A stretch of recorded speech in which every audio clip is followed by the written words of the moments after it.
Before the UFC, before the internet made every fight available on demand, there was a secret tournament held every 5 years that most people never knew existed.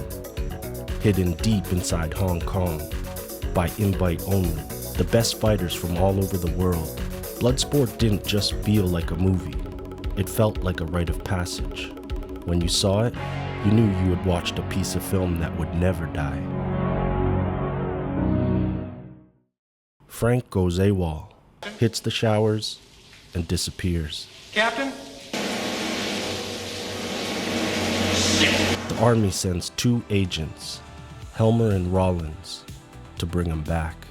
And they got bigger problems, because the second Frank lands in Hong Kong, nothing on earth is stopping him from getting into that tournament. Frank doesn't go to Hong Kong for a trophy. He goes because of a promise. It starts with 3 kids breaking into the wrong house. Tanaka catches Frank in the act. Tanaka could have called the police. I wasn't going to steal it. He notices something. You didn't flinch. You have fighting spirit. Instead, he makes a deal with Frank's parents. 2 kids from completely different worlds learning the same discipline under the same roof. Shingo had a dream. Someday, I'll fight in the kumate and make my father proud. When Shingo dies, that dream died with him. Frank pleads with Tanaka and asks him to continue the training. Teach me. I can do it. The training that follows is unlike anything Frank had experienced before.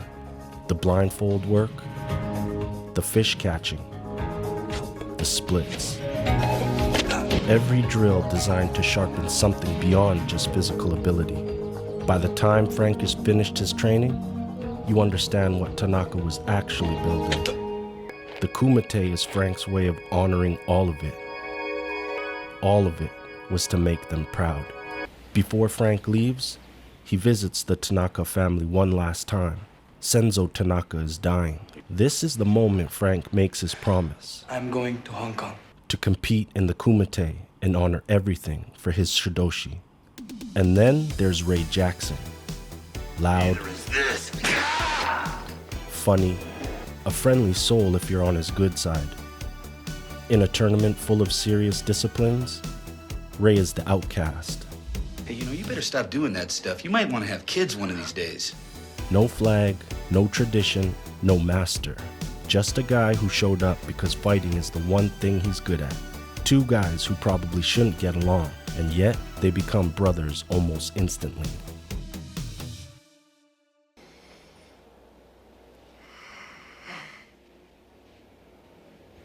That hurts me just looking at it. The US Army thinks 2 agents is enough to bring Frank Dukes back. These 2 guys are almost twice his age, and they find that out the hard way. Don't make us use 50,000 volts on you, Frank. Excuse me. Frank runs them through half of Hong Kong.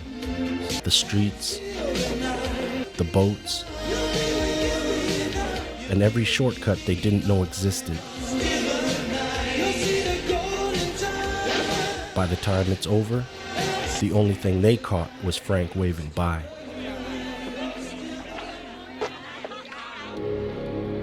The tournament has a name, Kumite. The organization behind it has one too, the Kokurukai, the Black Dragon Society. A secret organization with roots going back to 1901. They're the reason it exists. When Frank arrives, the Kumite officials aren't convinced he belongs there. It says he represents the Tanaka clan. You don't look like Tanaka. What follows is one of the most iconic flexes in the 80s. The dim muck. Show us the dim muck. What the hell is a dim mac? Death touch. Vic, choose a break. Okay, Frank. What about this one? Go! Bottom 1.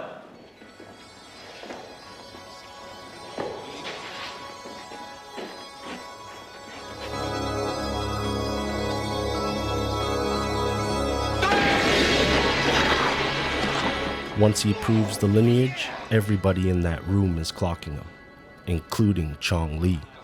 Very good. But brick, not hit back. Frank's introduction to Janice Kent isn't exactly conventional. A fighter named Hossein is giving her a hard time. What did you call me? You want me to spell it out for you?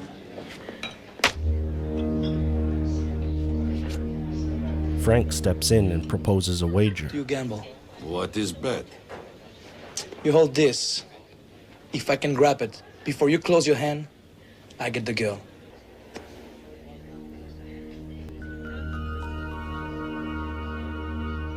Go.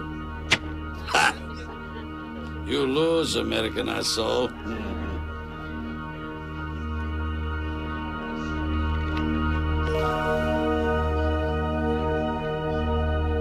Looks like she's mine. Frank wins. Janice turns out to be a reporter, and she'd do anything to get inside the Kumite for her story. Frank just became her best shot.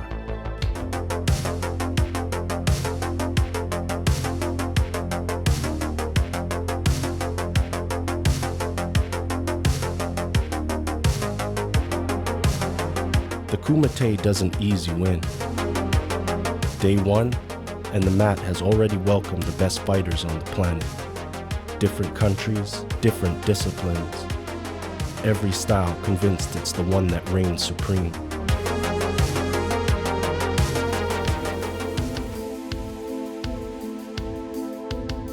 Frank moves through the bracket methodically, each fight a different problem.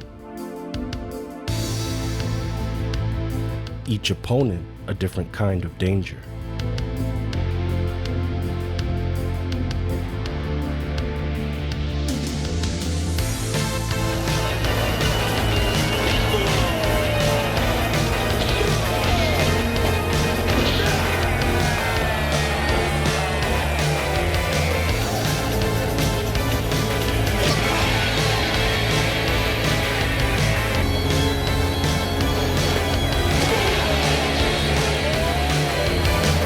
But while Frank is advancing, Chong Li is dismantling his opponents too.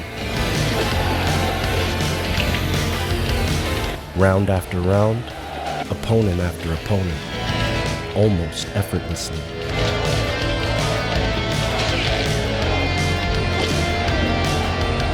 Two men moving toward each other from opposite ends of the bracket. The Kumite just became a countdown. Frank's second real flex in the Kumite is breaking the world record KO time. Chong Li's record was 14.8 seconds. Frank does it in 12.2.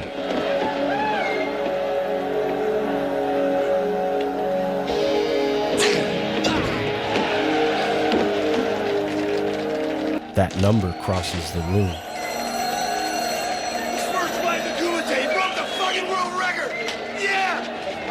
And Chong Li takes notice.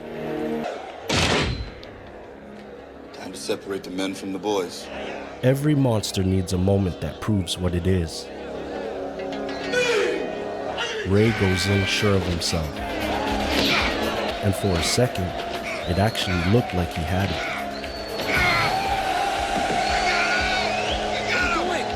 Keep going!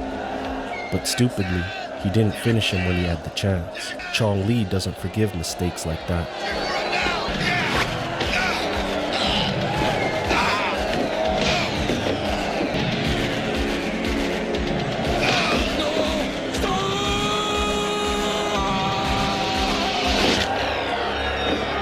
When Chong Li got his payback, he didn't just hurt Ray, he put him in a coma, then took his headband.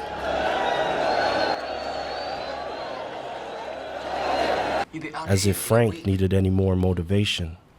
Now he has 3 people to fight for. I'll get back at Chong Li. That's a promise. Chong Li just became the final boss. Prepare the platform for the final match. The final fight reduces everything to one question. Can Frank survive Chong Li?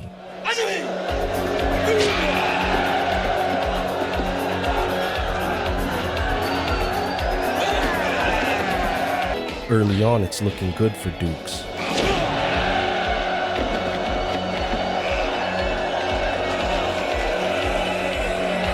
Then when Chong Li seems beat, he reaches into his waistband.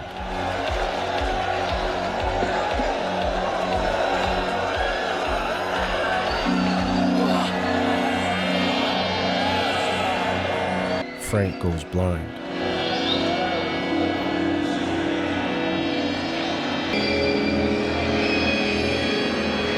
He takes punishment.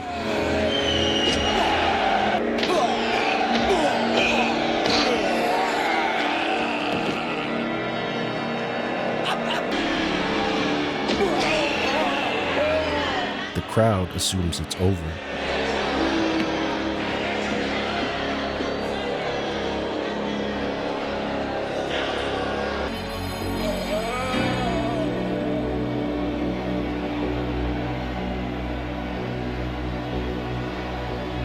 Frank goes inward.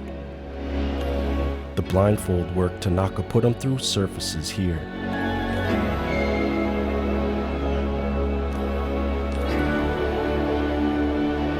He starts listening instead of looking. And then the greatest martial arts movie comeback takes place right here.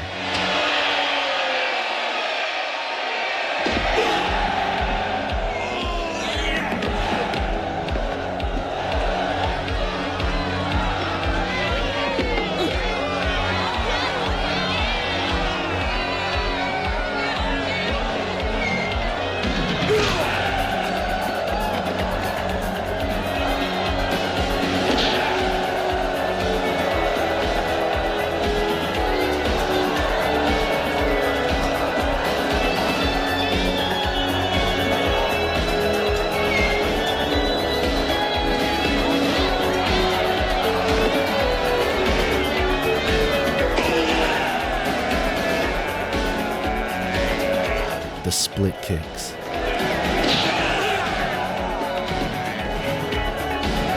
Probably the only white 80s actor able to pull it off this cleanly. He doesn't just beat Chong Li, he makes Chong Li say mate.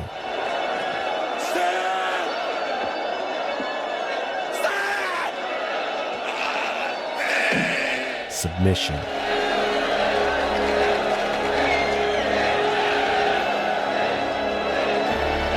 By the end, Frank is not just winning the tournament. He is proving to the world this movie was going to be unforgettable.